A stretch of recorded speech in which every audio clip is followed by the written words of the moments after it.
Baik, Assalamualaikum warahmatullahi wabarakatuh.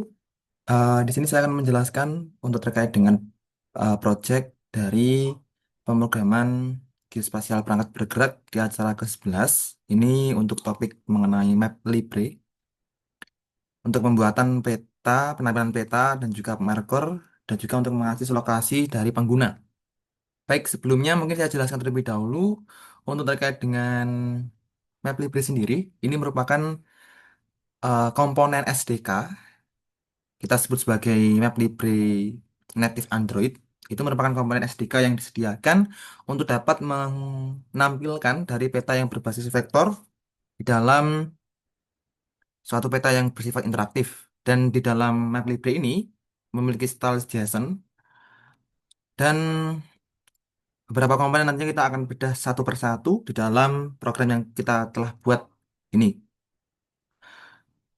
Oke, seperti biasanya sebelum kita melakukan pembuatan project, kita perlu untuk mengatur build Gradles terlebih dahulu. Kita tambahkan build features. Ini sebenarnya untuk menghubungkan terhadap server main activity. Nantinya agar tiap layout yang kita buat itu bisa tersambung langsung terhadap eh, layout yang ditampilkan di dalam Android seperti itu. Oke. Sebelumnya kita perlu untuk menyesuaikan terlebih dahulu dari source code dari layoutnya dulu di dalam activity main. Ini yang perlu kita buat adalah map view-nya. Kita berikan ID map view, layout dan width dan height-nya kita perlu sesuaikan. Nah, juga kita perlu menambahkan linear layout di dalamnya. Itu ada dua button. Ini yang button pertama adalah button zoom in dan juga button zoom out dengan simbol plus dan minus seperti ini. Zoom in dan zoom out. Oke, kita sesuaikan juga ID-nya, ID garing BTN zoom out, lalu yang sebelahnya ID garis miring BTN zoom in. Nah, ini kita sesuaikan nanti di dalam main activity.kotlin.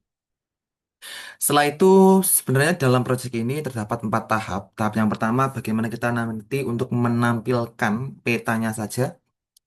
Lalu tahap yang kedua, itu untuk menampilkan marker, kita membuat marker. Tahap yang ketiga, untuk mengakses lokasi pengguna terakhir. Dan tahap yang keempat nanti untuk update lokasi secara berkala. Nah, karena ini sudah proyeknya di tahap yang terakhir, nantinya sebenarnya untuk terkait dengan proyeknya dia berurutan. Kita coba nanti tampilkan hasil untuk yang terakhir, bagaimana satu lokasi nanti bisa mengakses lokasi pengguna yang terakhir, lalu bagaimana proyek ini bisa mengupdate dari tiap-tiap titik yang diberikan oleh pengguna, oleh user nantinya. Oke, ada beberapa tools yang penting di sini. Salah satunya itu Map Libre Map. Nah, ini untuk mengakses dari akses terhadap Map Libre. Yang selanjutnya itu Views Location Client. Views Location Client sendiri ini lebih untuk eh mengakses dari lokasi di mana dapat terhubung ke beberapa jenis server seperti Wi-Fi ataupun GPS dan lain sebagainya. Location request ini untuk permission. Lalu untuk location permission sendiri sebenarnya itu ada terbagi menjadi dua. Ada find location, permission find location, dan permission course location. Untuk find location artinya pengguna atau user dapat mengakses lokasi dengan presisi akurasi yang tinggi. Biasanya langsung diakses dari the GPS. Sedangkan untuk course location itu user hanya dapat mengakses lokasi secara perkiraan yang dimana terhubung terhadap WiFi ataupun server seluler yang lain. Lalu kita buat function has location permission ini untuk permissionnya. Nah, di sini ada find location ataupun access course location yang seperti saya jelaskan tadi. Oke, baik. Juga ada pemberitahuan ketika nantinya start location update dijalankan. Nah, ini untuk tahap yang selanjutnya itu langsung mengenai ketika lokasi itu gagal dimuat.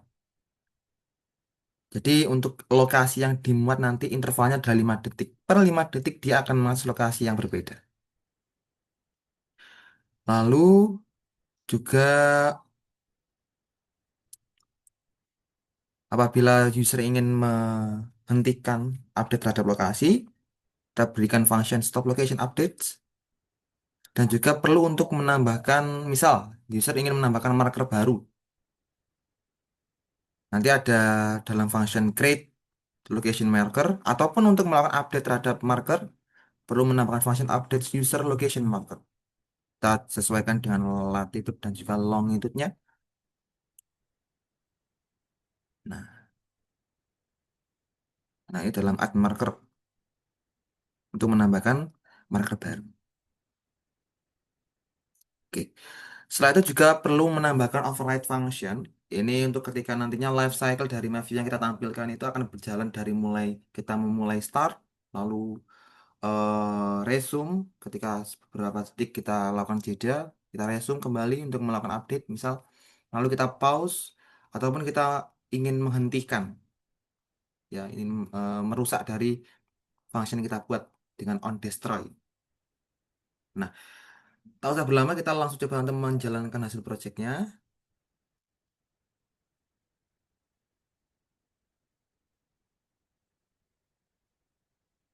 Oke, untuk hasil projectnya nanti otomatis dari server akan langsung menuju ke titik lokasi yang kita inputkan terakhir. Nah, ini dianggap sebagai lokasi kita yang kita inputkan terakhir. Ini untuk zoom out, zoom innya di sini. Sorry, saya pindah di sini terlebih dahulu. Nah, ini yang atas ini karena mungkin tidak terlalu kelihatan untuk icon plusnya. Nah, ini zoom in atau zoom out. Nah, dia akan semakin jauh seperti itu. Nah, dari sini kita apabila ingin menambahkan marker baru pun, karena ini sudah langsung terintegrasi dengan extend map, kita perlu membuka lagi di dalam di sini. Nah, ini untuk lokasi kita terakhir. Kita save point. Otomatis dia akan menambahkan ke dalam poin yang baru. Ataupun kita mengakses di sini.